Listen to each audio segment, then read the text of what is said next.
किसी का पड़ो ये वाला खाना पड़ेगा, जितने भी हैं वो सारे आपको उसी तरह पड़ेगा, उसको हमने क्या करना। अभी यहाँ पे 10-10 वाले निकल रहे हैं ना, 1000 वाले जब निकलेगा आपको दिखाओ। मैं देख लेता हूँ। ये पर्स कितने का लिया था आपने? वो नोट मेमोरी कार्ड है।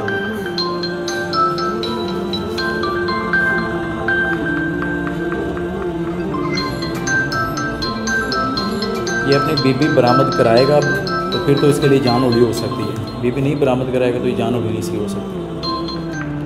और कितनी माई हैं आपके पास? टोटल माइयाँ कितनी हैं? जो परसों तुम आए थे 3 दिन पहले, उस वक्त कितनी थी माइयाँ?